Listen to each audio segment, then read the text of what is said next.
G'day guys, Wade here from Different Drop with a good mate of ours, Pete Schell from Spinifex Wines, one of the absolute leading producers in the Barossa Valley for the last 25 years? 20 years, yeah. 20 years? Been a while, man. Yeah. Good to have you here, mate. But so you started 20 years ago, and what's the origin story for Spinifex? Like, where'd you kind of... How to kick off? Yeah. Well, it's basically me and my wife, Magali. Been together from the beginning. We've got a couple of kids that are now having some forays into business, which is great.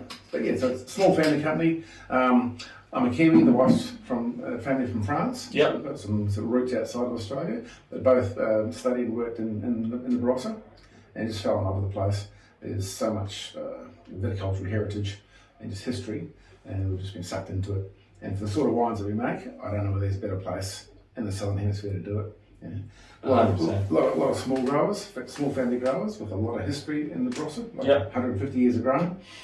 Really diverse vineyards, the sort of kooky old varieties that we love. They've been there forever, and we just into exploring them and trying to make, hopefully, characterful, unique expressions of Barossa wine that are mainly more on the Rhone Mediterranean kind of feel. So, to describe them that way. So Magali's family, they have some sort of connection with viticulture and that sort of thing. Yeah, well, her grandfather, her old man, sort of joined the army and broke the chain, but they were grape growers and vineyards in the Languedoc. In Languedoc, yeah. Hundreds of years. So right. It's crazy old time. So she's got to come back to their family roots in a way, which is kind of beautiful. Very cool. Very cool. Yeah. So so I remember. Probably 15 years ago or so when I first started to look at your wines, and really you sort of pioneered, I reckon, a new style of sort of more elegant and sort of fresher style of Barossa Reds in particular, which was like really the signature, I think, of Spinifex from day dot. But first thing, it's like you're the king of Australian rosé, mate. Yeah, we love it. And there's always a selfish sort of angle with the wines you make, but we always love rosé, and again the Barossa is a great place to do it. And we've got the varieties, got the climate where you can get wines of forward fleshy fruit, and pick them early, they love your freshness. So it's got give and flavour and it's light on its feet. Mate. Love the old vineyards, keep on banging on about, but it's good grapes, it's good wine, and I think that's how it works. Well, I think before you, no one was taking rosé very seriously in Australia, right? Like it was kind of made as like an afterthought or just a bit of a cash cow to get something out the door nice and early, and a bit of a byproduct almost. Yeah. And I totally agree. I really love seeing the great diversity. There's some fantastic rosés being made pretty broadly in Australia now. Yeah, and they're rosés by design from where to go. Grown, picked, made, everything about it is to have the best expression, and Australia does just so well. And that's just, that's about as classy as Australian rosé gets. Like this beautiful balanced texture, but there's so much flavour dialed in there without it being while it's still fresh and light on its feet. Such a killer wine, man. Shit, that's a good vintage of that too. Yeah, that's good. That's a 22. Lovely vintage. Got some freshness and fragrance. So you blend this up. So this year it's Grenache, Mataro, Shiraz, and Cinsault. But sometimes there's some whites in there. Yeah, there's like some Uni Blanc or can be, and the proportion of those varieties can move around. Yep. And that'd be in some ways a good explanation about the way we approach all our wines. Quite often they're blends, multiple varieties. The varieties themselves aren't really, not that important. It's about style, about developing wines with freshness, harmony, that just pleasing and complete, and having options with different varieties. I think that's how we achieve it. And again, not hung up on whether it's Grenache dominant or Mataro dominant. Yeah. It's not important. What's in the glass is important, and it'll always look like good Barossa wine if you get the balance right. But it's always been such a kind of unique approach from you guys. I think is that because in Australia, I think in general, we're really obsessed with variety. And brand Barossa Shiraz is such like it's a monolith of the Australian wine culture. But to sort of buck that trend and go, look, it's not just about variety, it's about a style, a house style that we're working to each year. It's a much more European way of approaching, sort of building your portfolio. Yeah, totally, yeah. It's not a new idea in a global sense. It might be a bit novel for Australia. But again, that's part of the influence of working in Europe. Yeah. You know, when we were younger, we'd do a harvest in Europe and a harvest back in Australia. So we had just time to see those differences. Yeah. And just convert some of that back to the way we saw vineyards in Australia. And yeah. Well, now look at that. Like Provence Rosé, eat your heart out. That is just down the road. Oh, that was great. All right. Shall we have a look at Lola? Let's do that. Okay. Oh, that's it. Dry bucket. I like it. It is a Friday after all. Yeah. Let's get fired up. After lunch. So yeah, this is Lola. Again, quite often people don't think of the Barossa as being a great source of white wine on the basis that it's warmer. There's a lot of generosity and density in our wines, naturally. Beautiful thing. But how do you translate that to make the best white wine? So, and it's about varieties, about good early harvest. It's always about good for the culture. That's clear. And you can get the combination of varieties. This is mainly Semillon, clear out Uni Blanc. Yep. And again, it's a mix and match. Play the strengths and weaknesses of the varieties against themselves. Like maybe having less alcohol might be a good thing. You know, it's not necessarily always one way or the other. But getting freshness in Barossa whites has always been a bit of a challenge. But varieties like this, where they naturally hold their acidity, if you're going to pick them a little bit earlier, absolutely. Yeah, that makes a lot of sense. Yeah. And they're fresh, but there's a lot of soft, ripe acidity. There's something nothing sort of bitey or firm about Barossa whites. Yeah, there's a little bit of give, naturally sort of lemony and delicate and fresh. Yeah. The beautiful thing about this wine is the texture as well, because it's got that lovely kind of soft, minerally, saline kind of edge in the back. Really lovely sort of fine powdery tannin as well, so it's got like some nice shape in the glass. God, why don't more people make delicious white wine in the Barossa? That's so freaking good. Yeah, no, it's the right vineyard's the right spot. It's definitely go on. But probably with a lot of things, it's about intent. If that's your desire, to see your freshness and some delicacy and texture, above flavour, then you're trying to get what you ask for a lot of ways. Is this sort of modelled off like a Rhone white blend sort of thing, but you're just working with whatever you've got available in the Barossa, which is more like Uni Blanc or Albine Semillon or something like that? I was lucky to work with some old Semillon and old Uni Blanc in Provence when I worked there over a couple of years. Yep. So that was definitely a bit of a trigger. But there was a style that sort of we kind of found an association or a link with was Suave. Yeah, right. It kind of drinks like that. Pithy, got a little bit of generosity. Yeah. That was probably the seed of the whole thing. We can do this. Now you say that, that's all I can see in that glass. That was the model originally. Yeah. Most of the time you don't get close to it, you can see some little reflection of it in a way. Yeah, texturally it's got that same kind of vibe to it. I like it. Fuck. I drink a lot of that. Yeah, pretty versatile little wine. And it's great to get full utilisation of these. And most of these are pretty old vineyards. Because most growers have got a bit of old Grenache and old Shiraz and old Semillon. And it's good to maintain that completeness and that diversity in the vineyards. We don't want to be just making, this is in our view, just making Shiraz. Yeah. And to me, there's a complement of things in the vineyard. And there's a lot of straight up Shiraz in the Barossa, isn't there? So there's enough. Yeah. We can do our some of it's good, some of it's shit, but there's plenty there to go around. Yeah. There's something for everybody in a lot of ways. Yeah. Which kind of a good segue, I guess, into the Esprit. So, do you want to just dry bucket? Look that, So Esprit, I mean, it's been all sorts of things over the years, but basically it's kind of like a medium-bodied blend of Rhone varieties and just whatever's working that season, right? Exactly. Yeah. Again, it's about balance and having a nice harmonious, complete wine. There's a general trend of what it would be. It's quite often Grenache dominant. Yep. Just call it a GSM as a bit of a simplified sort of version, but it's an easy way of understanding it. You can say that.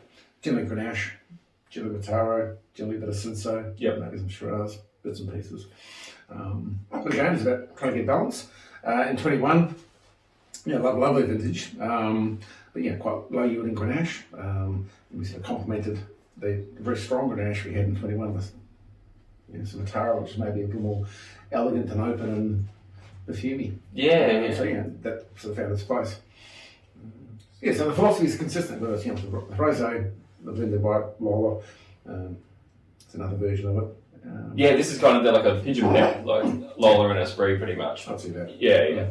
I think, we're seeing a lot more, which I think is really exciting. Is like you've been doing this for 20 years, is making these lighter, fresher, more fragrant examples of Barossa Reds, using these great old vineyards to make something that is not just like super bagged out, really, pushed to the nth degree of ripeness, but something where you're picking it where you've got vibrancy and deliciousness in the glass as a young wine. It's not something you have to lay down in the cellar for 20 years before you can drink it, sort of thing. Yeah, totally.